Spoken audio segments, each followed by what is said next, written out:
અમેરિકાના રાષ્ટ્રપતિ ડોનાલ્ડ ટ્રમ્પે હુમલાને યોગ્ય ગણાવ્યો. કહ્યું, અમે ઈરાન પર હુમલો ન કર્યો હોત તો ઈરાન હુમલો કરે તેવી હતી શક્યતા. અમેરિકી સેના હોર્મુઝ સ્ટ્રેટમાં ઓઇલ ટેન્કર્સની સુરક્ષા કરવા તૈયાર.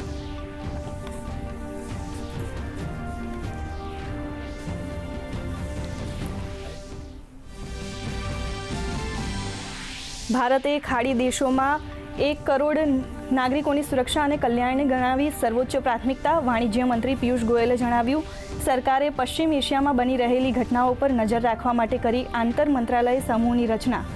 વિદેશ મંત્રાલયે સ્પેશિયલ કંટ્રોલ રૂમની કરી રચના. હેલ્પલાઇન નંબર કર્યા જાહેર.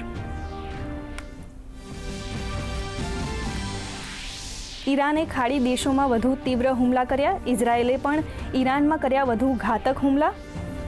ઈરાનની તમામ એરસ્પેસ પર નિયંત્રણ હોવાનો દાવો તો ભારતે નાગરિકોની સુરક્ષાને ગણાવી સર્વોચ્ચ પ્રાથમિકતા.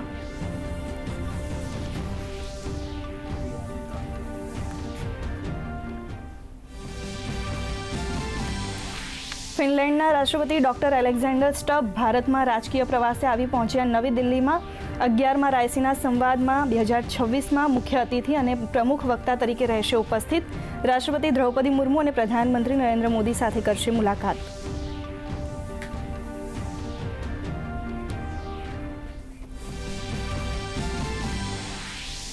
અમદાવાદથી ઉમરાહ માટે જેદ્દા ગયેલા નાગરિકોની વતન વાપસી. નાગરિકોએ ભારત સરકારનો માન્યો આભાર. 150થી 200 જેટલા નાગરિકો ગત મોડી રાત્રે અમદાવાદ એરપોર્ટ ખાતે આવી પહોંચ્યા. કુટુંબીજનો સાથે મુલાકાત થતાં સર્જાયા લાગણીશીલ દ્રશ્યો.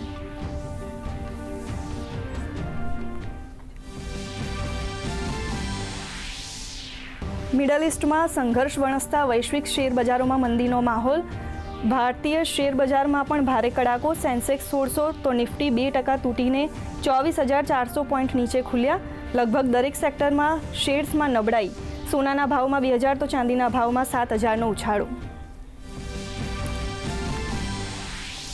દેશમાં હર્ષોલ્લાસ સાથે રંગોના પર્વ હોળી ધૂળેટીના પર્વની ઉજવણી.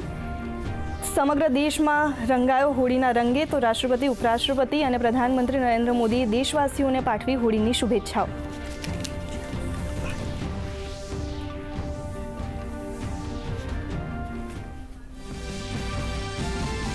આજે કોલકાતાના ઈડન ગાર્ડનમાં રમાશે ICC T20 વર્લ્ડ કપની પહેલી સેમીફાઇનલ મેચ. સાંજે 7 વાગે સાઉથ આફ્રિકા અને ન્યૂઝીલેન્ડ વચ્ચે થશે મુકાબલો. અજય સાઉથ આફ્રિકાનો ફાઇનલ મેચમાં પહોંચવાનો રહેશે ટાર્ગેટ.